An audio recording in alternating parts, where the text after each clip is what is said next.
Welcome to the Reality Revolution. I'm so excited. We have a special episode of the Reality Revolution today.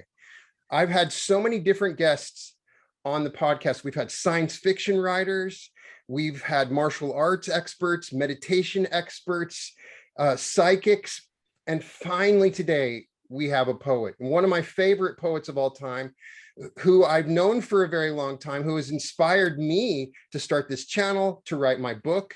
And it's so amazing how everything comes back together, because a lot of the stuff I'm talking about on my channel is coming from the sort of an analytical view. John went the other way, and he came from the heart and learned and tried to fine tune the ability of the heart and speaking to the heart. And his poetry has spoken to a lot of different topics, everything from depression and autism and families, and there's a sense of humor with it. John's a great comedian. So I just wanted to thank you, John, and welcome to the Reality Revolution. I am so honored to be here, to be on any interview that had Brant Tobler on the show is an honor to follow in his wake. So no, I mean, and just talking about marveling at what you've done from afar. It's, you know, the Cheyenne connection, Cheyenne, Wyoming. It's just amazing to be here finally and to connect on the show. I'm so excited to be here. And that was maybe the nicest introduction anyone's ever given me. So again, I mean, I should just have you answer my questions for me, because that was wonderful. Well, a lot of people don't know, but you're from Cheyenne, and so am I. It's a small town, and if people met us at some other, they would have no idea we were from Cheyenne. We don't fit the classic stereotypes of somebody that comes from Cheyenne. Right. But I personally, if somebody's been to Roedel's drug many times, Hoy's of course too, but Cheyenne is known for a couple like really awesome little drug stores. And my grandpa used to always take me to Roedel, and I could get some candy there. So it had this memory. And you know, we've met a few times. We've definitely talked on Facebook a lot. Mm-hmm. And it was amazing when you finally just, I'm going to write a book about poetry in which the fundamental premise is that I'm speaking with God. And it takes a lot of cojones to do that because you, at first, I'm sure we're analyzing and worrying about what other people are going to think and what your family thinks and every word. And you had to find a place where you could write about this stuff where you felt free to really explore these ideas. And so I wanted to get your perspective. What made you choose the more spiritual angle of your poetry? Definitely, it wasn't anything I intended. If any English teacher I ever had thought I knew I had written a book, they would be amazed and astonished that I could craft together more than 3 sentences in a row. Becoming a writer wasn't anything I had planned. I always, you know, I loved doing improv comedy. I love writing sketch comedy. I like making people laugh. And it wasn't until things started becoming very unfunny inside of me that this kind of squeezed out, almost like a lemon, squeezing it. And all of a sudden, these things started coming out. And I didn't even know I was writing something until I was writing it. Mm-hmm. These conversations with God all started on Facebook in about 2015, 2014. I was in the middle of a very big faith crisis. I was a cradle Catholic. I was raised Catholic. Mm-hmm. I worked at a Catholic church in the late 90s. I had identified myself with theology and everything. And then when the poop started hitting the fan in my life, I was trying to draw upon this upbringing I had, and I wasn't getting anything out of the well when I needed it. And that's no insult to Catholic. I mean, I still will go to mass. I will still identify with things in the Catholic Church.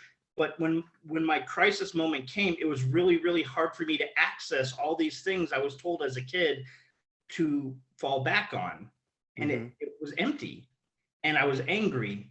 And so I used that anger in a really weird way. And I started going on Facebook and having these fake conversations with God about where I was in my spirituality, Reality television was a big topic early on in the days where God and I would argue about Survivor or Big Brother, things like why I shouldn't wear skinny jeans, whatever it was. I was kind of making fun of kind of spirituality and theology and making fun of self-help because I had looked through all the self-help books. I had gone through all of, my catechesis and upbringing, and I was kind of angry at it all. So I started having these fake conversations with God on Facebook, thinking this is going to be about a 3-month project, and eventually people will get sick of it and unfriend me, and then I'll know I need to stop doing it. But the more I started writing, and the more I started typing out these conversations, the more serious they became, where I wasn't just talking about, oh, I'm having a bad day. I would start talking about my mental health as a real issue.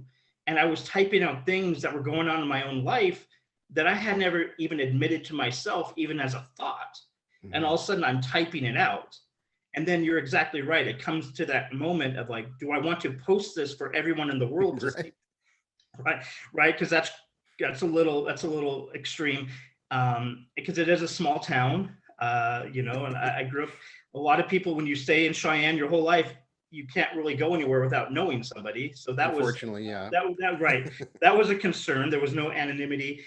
And then the idea of how you mentioned that God is a trigger word for everybody. Everybody has their own interpretation of what God is. Everyone, if you talk about God with any kind of authority, I wasn't doing that. I was trying to make God just a relational character. And I intentionally made God be non-pronoun specific. I don't talk about any theology. I just have God be a person on the other side of a coffee table in a coffee house having a chat with somebody. In reading this, it feels like you started out making it a fake conversation, like you said, with God. And at the end, it's not a fake. It's a real conversation. And you have personalized God and created a relationship in your mind. Right. And there is something happening from the beginning, hey God, hey John, to the end. It's not a fake conversation. It feels authentic. It feels there's a character that you're talking to, a portion of your higher self, God, and God, of course, has a sense of humor. Right. And that's what's so wonderful about these poems. Right. And they're not intended to be evangelical at all. Right. There was like, here is my worldview that I wanted to impart on anyone else. And the more I stripped away my ego and the more vulnerable I became in these conversations, whether it was talking about me being in crisis or we were raising a child with special needs and all of the stress and anxieties that come from that, or me really being angry at God. This anger is like, this is what I thought my spirituality life would look like in my 40s. And it's a barren desert. And it was a real honest conversation. And the more I did that, the more the responses from God that I was typing out became things that I still can't believe came from me. And I don't explain it to anyone. I don't go on. I was with someone a couple of days ago, and they were trying to get me to say, you must be downloading this information from really a celestial being. And maybe I am, or maybe this was stuff that's coded inside of me when at birth, or maybe I, eat a lot of carbs and this is how my brain digests it all. I don't know. And that's what's amazing to me. And I love it. I love not knowing. I love not being an authority. But what I do know is when I get done writing these conversations and then I put them out on Facebook, which is a whole other ball of worms to put out there for public digestion, it's amazing how many people connect to it and say, that is how I want my prayer life to be, or that is how I envision a conversation with God being. It's not almost like a hierarchy of, I'm God, you're a peon. It is two beings sitting together, and one saying, I need help, and the other one saying, I'm here. Exactly. And it's very relational, and it wasn't at all what I intended. And when God breaks out in Vanilla Ice, that is one of my favorite, right? Right. And so it was very accidental. I thought it would go on for 3 months, and we're at 6-7 years now, and I've had about 2,000 of these little conversations. And the deeper I get, the more people have responded to me. I mean, I have tons of atheists who follow it. I have tons of people from different religions and walks of life and cultures that follow it, who appreciate the fact that I'm not there trying to convince them of anything, except other than I understand what you're going through. And I think that's really what all of it is I certainly, maybe more so in the last decade, people are really hurting, Mhm. and they're suffering, and we're divided, and there's all this silent agony going on, and maybe I'm just giving a voice to it. And people are saying, like, I've never thought of my suffering in this way, and then I will write it out and of course put it on Facebook for all of my family and mortgage brokers to read and analyze at their own will. It's beautiful. Now, going back, poetry is a very, very difficult skill. It almost can't be taught. It's something that you flow into. It's one thing to write, Right. but poetry, as somebody who has painted, Yes. coming from a place where you were at before, and choosing to use words as art in such a way where it's a language you're speaking. It doesn't have to have complete sentences. There are no rules. There, a single word can capture the whole poem. It's a completely different realm of Yeah. thought. And it's speaking to some other part of me when you speak in that poetic language. And that's why we love music. Right. All music is really just, sounds Yep. with poetry, right? When Yep. people are singing, Yep. right? Yep. So I want to know, as somebody that is fascinated with creativity, where you came to the point where that you became attracted to the idea of speaking with this different sort of language, and Yeah. where how you came to that part.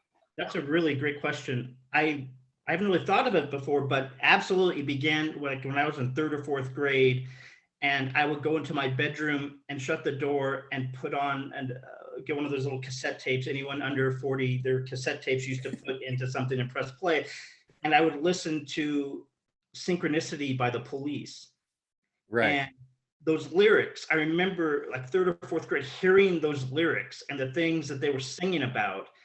And it wasn't, the music I'd been listening to before, whether it was like the Fat Boys or whatever. It wasn't like these shallow lyrics. It was talking about deep, the King of Pain or things like that. And Mhm. there were these lyrics. And I remember opening up you could open up the little covers and look inside, and they had the lyrics printed out in like microfiche where you had to like stare at it so closely. Right. And I remember reading those lyrics and being like, oh my gosh, that's amazing. Like, you don't just hear the lyrics, you can read it at the same time and you can kind of memorize them. And I Mhm. remember that being my first introduction into poetry, and I didn't even know it was poetry at the time. And from then on, I became so fascinated with the words that artists chose and whatever songs that they were singing. I love all sorts of music, and I love looking at the lyrics and saying, why did they choose that word? Why did they focus on that? And it's always so fascinating to me, and I think it's such a great way of cracking in to the heart of the artist to see why did they go in that direction. I mean, Out of Time, REM, I remember being a significant moment for me, and then it broke my heart when I heard Michael Stipe say that he didn't really know what the lyrics meant, because at the time I'm reading like, these speak to me in such a profound way, and then it didn't speak to him, but they spoke to me. But like Peter Gabriel or Tori Amos, back in when I was a younger person, reading those lyrics and people were so vulnerable and singing things that weren't just about cruising the strip or going out and partying, but talking about these places in the heart that even when I was a younger person, I was still having these pangs of emotion. And I came from a family that was a bunch of scientists. My dad was a pharmacist. His dad was a pharmacist. His dad's dad was a pharmacist. My older brother was an electrical engineer. He's an electrical engineer for Xbox. My mom was like a very strict schoolhouse teacher. I didn't come from a house where like emotions were like currency. I came from a house where, you kind of kept that to yourself. And so to see these artists who were writing things so poetically and beautifully, it planted a seed that didn't grow a garden for like 20, 30 years. It wasn't until I was really in my dark nights when I started writing these conversations.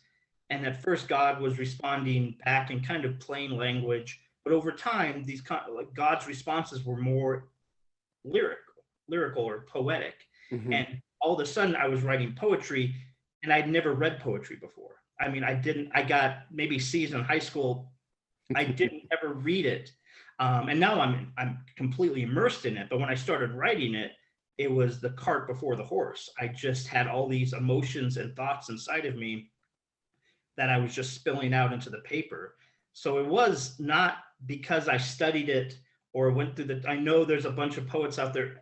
I've noticed some of the poetry gatekeepers, they like to put up, okay, like it's almost like algebra. Here's the equation of a poem. You have this many, these syllables, it's got to cut here, and then you break it here. And I can't read those. It's like math. And for me, my poetry is more just like, blah, here you go. This is how I'm feeling. I lay down in the river of my emotions, and I immerse myself in how I'm feeling, and here it is. And I try to translate that as best as I can. I think we see it all the time. You can probably hear like the same song or look at the two pieces of art, and the one that came from your heart is the one we can see it. We identify it. That's the problem with the poetry gatekeepers. And it's in all levels of art, right? There's the gatekeepers for art, and then there's the song gatekeepers. And it's taking away something that has no definition, that's coming from some other, it's the heart.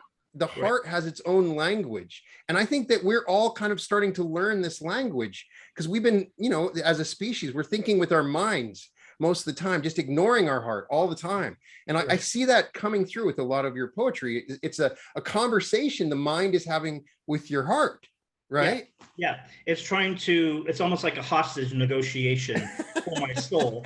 Like my brain is convincing me of all these other things, and my heart is like trying to have me stop and pay attention to the road I'm on, where the brain is like, yeah, but if you round this corner, there's going to be a wolf, and there's going to be monsters, and did you pack a lunch? Where my heart is like, hey, we should lay down by this tree for a while and smell the bark. And there's this constant rub between the two. And for the most part of my life, I grew up not listening to my heart. And I think that's when I started hitting my darker moments in my life, was because my heart was finally saying, we have a problem. I have a lot that needs to be figured out. And if you don't address what's going on here, then your entire well-being is going to collapse. And it was, until I started giving those emotions a voice and let them out. And that's what I think emotions are miracles. I love all emotions: anger, joy, sadness, grief. I know there's some that we love to avoid, but they're what convinced me of divine engineering, these emotions. Every time we tap into grief, I feel like we're tapping into eternity. Anytime we feel joy, we're tapping into something that's unseen and beautiful. Anytime we're angry, there's something unseen and amazing about it. And that for me was, once I started spending time with those emotions and letting them have their voice, each of them has something to tell me that I wasn't listening to before. So would you say if you're writing about anger, you find yourself less angry? Yeah. Once that you understand it, you don't have to block it and ignore it. Right. It's there and it's beautiful, but it's just not what it was anymore. Right. Right. Because it's not as scary. A lot of times I'm an anti-conflict person. If I'm at a restaurant and they bring me the wrong meal, my wife has to convince me, bother the waiter to give me the meal that I'm supposed to pay for. I'm acting like it's a huge inconvenience because I hate conflict. Right. So when I'm angry, it's usually internal. And when that anger is usually directed at myself. And those other things, when I'm disappointed, I can be disappointed at other people, but a lot of times I will kind of pervert that to be more disappointed in myself. Oh, this is my fault. Oh, I caused this. And I found that a lot of these emotions, even the negative ones, were always directed towards me. And when I finally put them on paper and I kind of sorted out as kind of like emotional crossword puzzles and kind of figure things out and put them in the place where they're supposed to be, I feel much better. And I think that's what some of the people who read my work, I've gotten a lot of comments where people say, I didn't know I felt that way until you worded it in that manner. And now I know why I'm sad, or now I know why I'm angry. And it's just giving permission to feel that way. I got a really nice comment from someone a couple of days ago who said, you finally gave me permission to cry. And that for me is like, yeah, I understand that, because as living in certainly Wyoming and cowboy country, crying isn't necessarily considered a virtue around these parts. You rub dirt in it, you pull the cactus out, and you get going. I think there's a lot. I think tears are another form of miracle and vessels to prove that we're not just animals.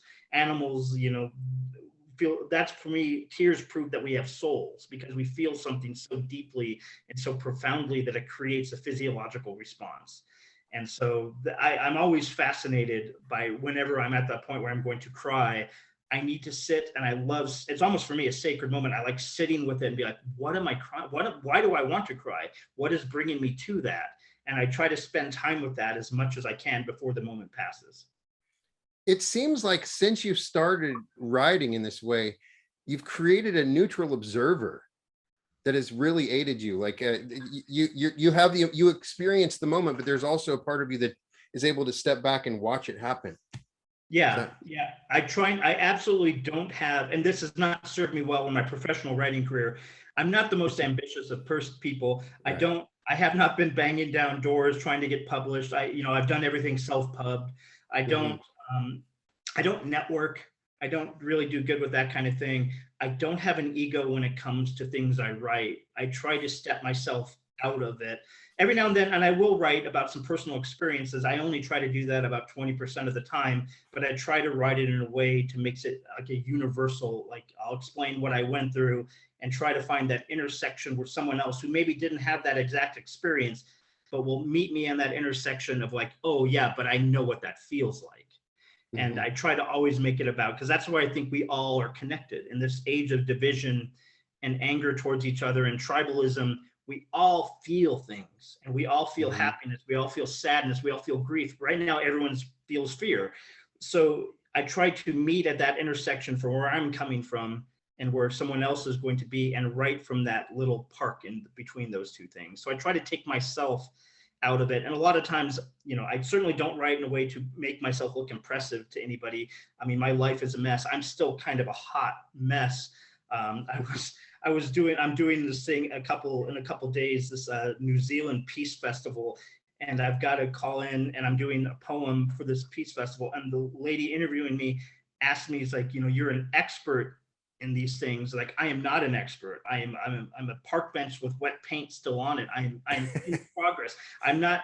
This is not a 10 or 15 step program to learn about, how to become a better person. I don't offer that. What I offer is just like, here is our hearts and here's how they work. And it's okay to feel that way. And so but I'm not really trying to do any of it intentionally. I don't really have a plan or an intent behind it, except showing up every day and working at it. You have some powerful ways of assimilating some different emotions that we've all commonly experienced. For instance, in the book, you talk about Robin Williams' death and how that had floored you, and you have this discussion with God about it. Yeah. And it was very, very powerful. It's something I had thought about, and of course, I loved that part of it. And so I see you taking events that are happening in the news and sort of trying to integrate it through your poetry. Yeah, it's Robin Williams for me. I can't remember the year Princess died, but my wife, I remember she took it very, very hard. We were dating at the time. And I remember being I wasn't a jerk or callous. I certainly felt bad for Princess Di. I felt bad for my wife for feeling that way. But I asked her, it's like, she didn't know you. How can you feel like that profoundly sad for someone you didn't even have a real relationship with? And I was just kind of callous and shallow. But when Robin Williams died, it all made sense to me, because he was kind of my North Star of like entertainment and artistry and passion, and the ability to transform yourself into something new. Like, you would never know from one performance to the next what side of him you were going to see. And I thought that was a marvel. That was just a marvel to behold. And when he died in the way that he did, and to find out that he suffered for years silently from it, that was really, for me, the time that I really looked back and I said, you know what, I'm suffering too. And that's when I really started getting angry at God or my belief system, being like, I was doing everything right. I was a good boy consumer. I was buying I was praying the rosary. I was doing everything I was supposed to do, but yet I feel completely empty inside. And if someone like Robin Williams is going to go, what's going to happen to someone like me? who's not nearly the passionate, fireball supernova that he is? What about average people like me? And I remember that being a moment where I think I started writing just about every day after that. That was definitely, it's really interesting you bring that up. That was definitely one of those timelines. That would be one of the more significant moments in my writing career is after he died. Yeah, I mean, we see somebody that's so happy and Yep. so hilarious that is just such an amazing genius. Yep. And we don't see that dark side, that shadow.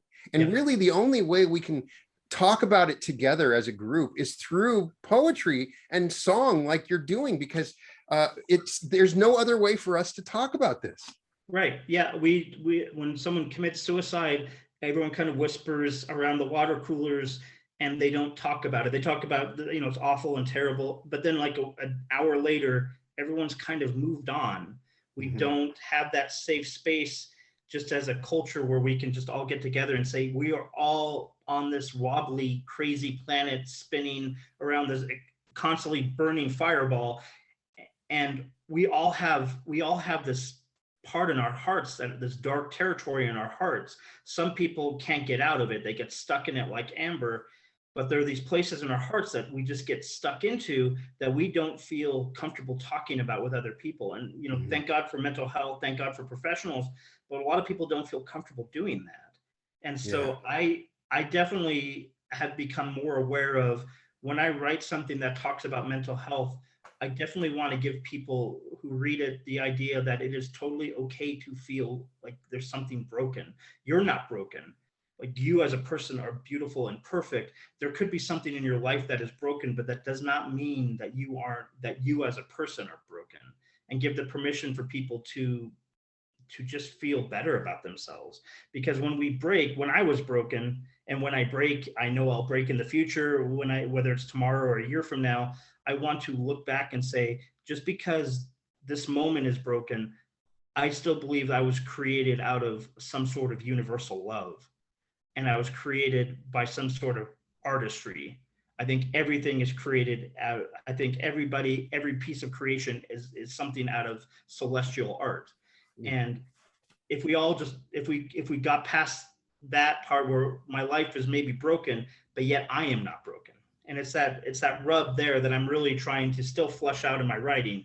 Again, I'm a work in progress. I will shatter multiple times, but that's what makes mosaics beautiful, I guess, is, when you break, sometimes it can be even more remarkable than you were when you were whole. One of the inspirations for me is the brutal honesty. It's very hard to be brutally honest about yourself. And most people we talk to are good friends, family. People are not this. And there's this lesson that I've even learned from you is to bask in this brutal honesty about myself. Yeah, I mean, certainly. I will say the really interesting phenomena that's happened for the last 3 or 4 years, as my writing audience has grown, it hasn't really grown from people that I see in my day-to-day life. Right. Like we've mentioned before, Cheyenne is a small town. I bump into a lot of people that I know. No one really in my real life wants to talk about my writing. I would not be surprised. It makes them very uncomfortable. And I understand that. It's the people who I don't know who reach out to me, the readers who I've never met, I'll never meet them in person. They're the ones who have more of a connection to my writing, because I'm kind of I'm a real person, but I'm just a two-dimensional avatar on a screen, where the people who see me in 3D life, they don't like to acknowledge that John Roedel, the class clown, or the guy I saw up on stage, is actually hurting inside, or has parts of his life that are unfinished, or is not perfect, or many times fails. And I document my failure more than anyone. And I think that makes people really uncomfortable. And I don't do that as like a way, I don't intentionally want to make people uncomfortable, but I think the more we can all just speak of those dark shadows in our life, the more it gives someone permission to talk about it on their own. I was telling them that if you survive this next 48 hours, if you don't harm yourself in the next 48 hours. Think of the amazing story you're going to be able to tell someone in a year from now about how you made it through this awful 48 hours where you just felt like you had nothing to live for, where you felt completely devoid of all hope, where the darkness had wrapped you up and swallowed you up and was about to swallow you whole, but yet you survived. And imagine telling that story to someone in a year from now who's in your exact same spot. You're going to save their life by telling them how you survived. And that's a lot of my writing too, is I write from when I'm in those moments of despair, because I do hope that someone will, who's in that moment that I was writing in, will say, hey, if this schlob who puts his remote control, who puts a cell phone in the freezer last night when he was grabbing something in the freezer, replaced his cell phone. If someone like me can survive the pangs of depression, this materialistic Instagram perfect world, picture world, if someone like me can survive all the stresses of this planet, then absolutely they can too, because I'm kind of an idiot. So that's kind of, when I try to weave in humor, it's always self-deprecating because there's a lot to laugh at with me, but I do it intentionally to show that if I can do it, so can they. It's amazing. So I would almost recommend from learning what your experience has been, for people to do something similar, to go in and talk to themselves, talk to their heart, talk to God. Something opens up when we do that. Yeah, that's exactly, I can't imagine, that's how I untangled my knots. And I'm sure there's 1,000 different ways to do it. Exercise, for someone who's shaped like a penguin, like I am, exercise is a hit and miss thing. I do like taking long walks, but there's 1,000 ways to get up that mountain. But there's something to be said for doing something that accesses that part of your creative thinking, the part of your heart where you can speak and express yourself freely. Yes, you can go work out. Yes, you can eat right. Yes, you can do all those things, and you should. But there's something to be said about painting or working on a piece of music or writing something where you're being honest, and you're writing it honestly. You're not doing that to impress anyone. You're not singing a song just to make someone think you're a good singer.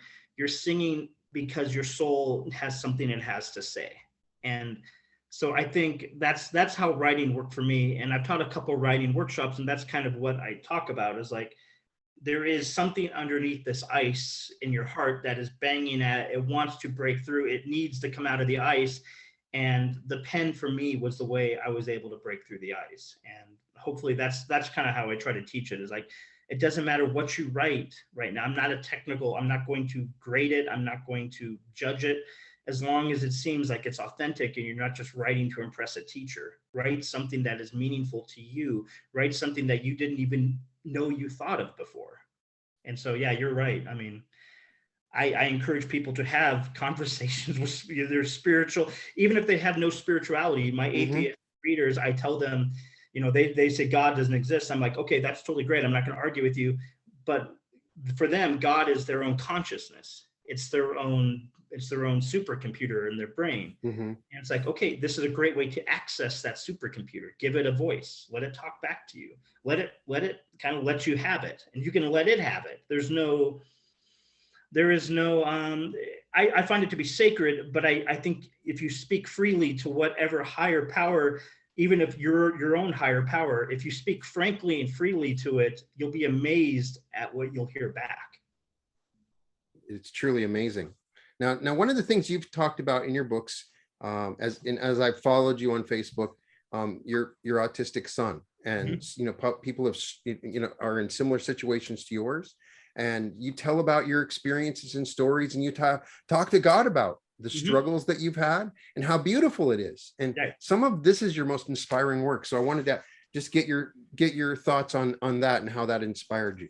So when I talked about Robin Williams being one of the fracture points in my life where I started seeing things differently, one that took place long before that was in 2002, when our firstborn son was diagnosed with autism at 2 years old. And, in Wyoming in 2002, there wasn't a very robust autism community for us to fall back getting diagnosed with autism in 2021 is vastly different experience than when you were diagnosed in 2002. Mm-hmm. We were kind of isolated and alone. There wasn't a whole lot of resources in our town. I had extended family members reach out asking us not to tell anybody or tell the teachers or anybody about it, because it's kind of like a family shame. It was kind of like the old school way that you would look at, children with special needs long ago. It's like, you kind of tuck them in a corner and you didn't ever talk about it. Mm-hmm. And we kind of rejected all that, but we were definitely on an island alone. And that was when one of the first times I really went to that well of my upbringing and my faith life that I had before, was I went to that saying, okay, let's make me feel better about that. Help me understand this. And I couldn't really get it. All I was told was like, I need to pray harder. I need to, just be a better Catholic. And it didn't quite work for me. And so I had to start writing about it. And long before I did those Hey God, Hey John things, I was documenting our experiences with our son, only because I was recognizing the value of my own mental health. This is back in the MySpace days when they had, blogs, and you could put your little fun GIFs with it and have, your music play with a blog. And I remember writing it, and, not a ton of people, but I would get 20 or 30 people that I would never know that would write and say, hey, we have a son with autism. We live in Nova Scotia, Canada. We don't really have a community of other people to fall back upon. Let's create one virtually. And so the more I would write about our experiences, certainly our struggles, he was nonverbal till he was about 5, a lot of behaviors, a lot of tantruming, a lot of anger. And so when I would write about those real experiences, this is how hard it is. I think it gave permission for other people to say, yes, I can finally say this is hard for me too. And it broke my worldview in the best possible way. Eventually, I was able to look at my son, his differences that I was trying to fix to make him like everybody else, all these things that I was grieving in real time. I mean, he would be sitting next to me on a couch and I would be grieving for this idealistic version of what my child was going to look like. Once I dropped my ego and dropped this whole idealistic Pollyanna view of what a father-son relationship should look like, and I looked at him as the marvel wonder that he looks at life in a completely different way than I can ever understand. He cannot get his feelings hurt by anyone. He is a fountain of forgiveness. I've learned empathy by watching him and how he has interacted with the world. He doesn't try to impress people. He doesn't try to walk into a room and be the best at anything. But when he's engaged with someone, he falls into that moment with them and lives in that present moment as if nothing else exists except for that moment with this whatever person he's talking to or sitting with or hanging out with. And as he's gotten older, we've been very, very fortunate. My wife was a saint. We found all sorts of alternative therapies and mainstream therapies and kind of found the cocktail that worked best for our family. And he's at the University of Wyoming right now in his sophomore year. He's definitely dances to his own drum beat. He's in the theater department. He is very, very introverted, yet he loves being on stage and doing things like that. There's some things I see in him that are in me.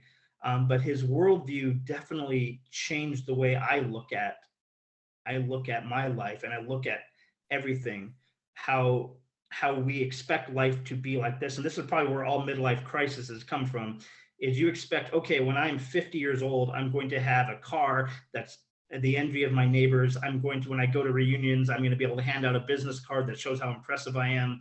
And when that doesn't happen, I had to die to the not being able to say, hey, I have the perfect family, perfect life, everything's going great. When I would have to acknowledge, like, hey, we are in the weeds. We have a child that needs a lot of help. Mm-hmm. And it gave me the vulnerability to be able to say, it's okay to admit those things. It's okay to not be perfect. It's okay to have things in your life that didn't turn out the way you wanted them to, because isn't this supposed to be an adventure? Isn't all great movies, when a plot twist happens early on that changes everything in the movie, and it's like, oh, it's about this now. Before that, I think my life was about hey, I want people to think I'm funny. I want people to think I'm smart. I want people to think we have a great family. I want people to think whatever. And then once I realized, hey, we have a child who is not going to, we're not going to be able to go in public with him without people looking at us and judging us and saying, oh, what terrible parents you are. And it gave me the permission to drop worrying about people's expectations. And he taught me that. He taught me, he's like, quit worrying about what people next to you in Target think about you. Quit worrying about what your relatives think about me. Just Right. worry about this love that we share between us. And that was the first seed that kind of got me to where I am today, was definitely his autism and how he's reacted to it.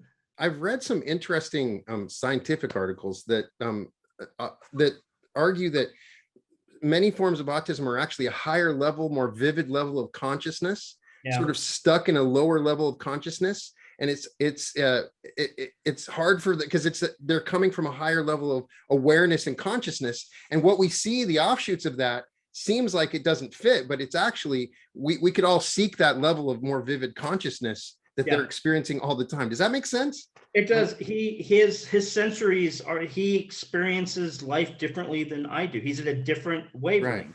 He's listening to different music that I can't hear. Right. Like he's on it. We're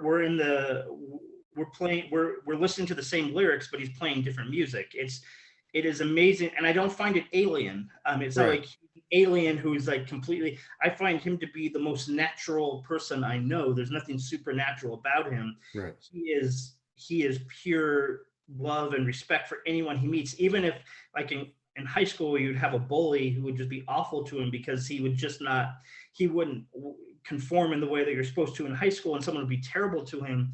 He would tell us, please don't be mad at this person.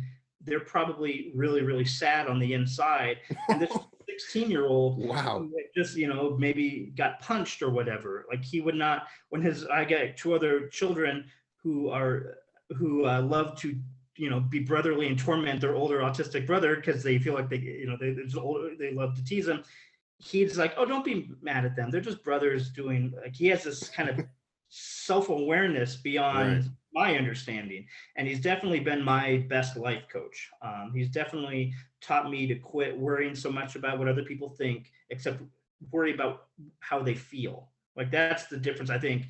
And I've never thought of that till this conversation, but I really think that's the change in my life. I stopped worrying about how people think and what they think about me. And I started focusing on, but how do they feel? And how does my feelings and their feelings intersect? And where can we kind of meet there in the middle? And he was definitely one of my first teachers. It's amazing how what seems like roadblocks end up being bridges. And transformational things when we're experiencing them in the moment. Oh, my life, this is gonna be so hard for me to do, but right. And my life has been much harder than I would have thought in my 20s, how it was going to be. Life was really, really easy for me for a while, and then when it got hard, it definitely broke the wheel, but it made this whole adventure so much more rewarding. If everything was easy, what's the point of this? I'm enjoying the struggle. I'm enjoying, even the last few years, my writing has really picked up, but just the world and everything and the stresses, I've never felt more anxious and more upset at times and more emotional and more frustrated and more angry. And it seems like the difficulty level keeps getting turned up and up and up and gets harder and harder, but I'm embracing it instead of where maybe 10 years ago, I would have not gotten out of bed and eaten every single Cheeto I could have found anywhere. It's like, yeah, but isn't that an adventure? Isn't this suffering part of what someday when I'm a little floating ball of light somewhere and I'm talking to another floating ball of light and I'm going to say, wasn't that amazing? Wasn't that, it was terrifying. It was awful. It was heartbreaking, but isn't that how it's supposed to be? So I don't know. So, man, this has been so much fun. Yes. I'm so surprised how wonderful this is. So we're going to have to actually do this again. Yeah, I want to. So there, a couple other, but we got Hey God, Hey John. We got Any Given Someday. Yep. And then Untying Knots. What was the title on the third book? Untied. Untied Knots. Poetry of What Comes Next. Right. All three are amazing. You can find one on Kindle for now. Yeah. Hey God is on Kindle. Yeah. Hey God, Hey John. You can look up johnroedel.com and he may even be offer speaking services if you look on there. And just read those books. Go on Facebook at John Roedel, johnroedel.com. Before we end our interview, or whatever you want to call it, do you have a poem that you'd like to read for the Reality Revolution audience? I would be honored to. I had two picked out, and I was trying to figure out how the conversation would go.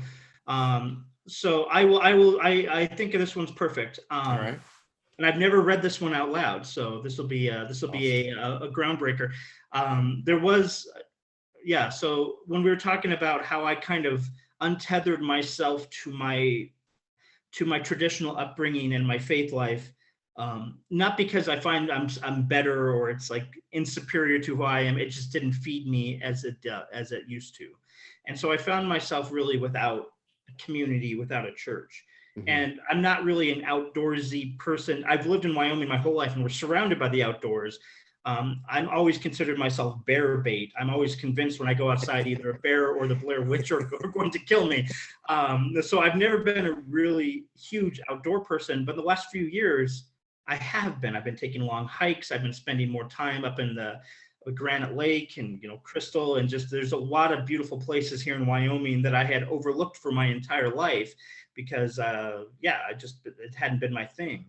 So I wrote a poem. Well, this is the only poem I've ever written where I was sitting intentionally in a quiet place and a hike outside of Vidavoo, surrounded by these granite canyons. And I was thinking about, I was kind of lamenting, I'm not the strong Catholic I used to be. I don't really know what God is.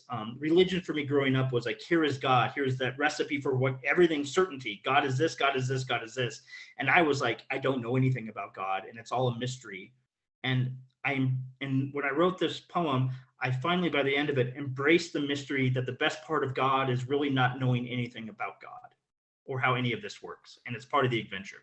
So I don't never name my poems because I feel like they're always a work in progress. And if I name it, then I feel like it's done. And I always go back and edit. So this doesn't have a name, but I think it will fit into what we've been talking about. Lately, when I need to pray, I go to the church that has no doors and where the walls are carved with granite. I sit under its moving roof on a pew that smells like fresh pine, and I fold my hands quietly until God joins me there. Here in this most ancient of churches, I watch a dozen fat rainbow angels dance in the baptismal font in front of me, and I wonder when I too will be made anew. There is a special kind of holy quiet here that rings much louder than any fat church bell that I've ever known, and the silence always rattles my ribs. Its choir loft is high up in a bird's nest, and its confessional is a breeze that asks me to speak my sins into its gale. And I do, and they're carried away right away. The longer I sing psalms in this church, the shorter my memory for all of my past mistakes become. And that's when I hear the voice of love speak to me. And it says, "O tired light, O wounded heart, O my child of crumbling grace, come plant your feet in this Eden. Come rest in this sacred space. O weary traveler, O somber fire, O shaking heart that's prone to fear, come lay in my ribboned water. Come to know that I'm right here. O wilting daisy, O dying star, O broken song that needs no name, come sit with me among the wild, and there you'll never be the same." And God and I take turns saying all the things to each other that we've never said before. I speak in short, heavy, jagged breaths, and God speaks to me in long, thin pauses. And this goes on until the sun sets. And that's when it's time to leave. And even though I go home, I'm always still there in this antiquated church of trees and valleys where foxes are lectors, where horizons are steeples, where clouds are vestibules, where campfires are incense, and where time is gospel, and where the great flow is a sacrament, and where forests are community. And it's where a little piece of me will always still remain, talking to the voice of whispering love as I watch trout be slain in the spirit. And I can't stop marveling at the altar of creation.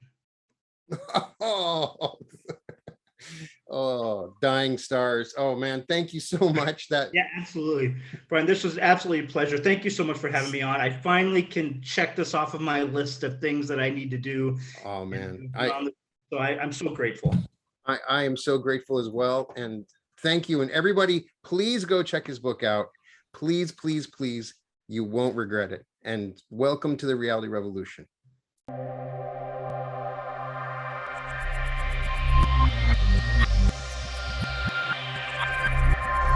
We return you now to your local announcer.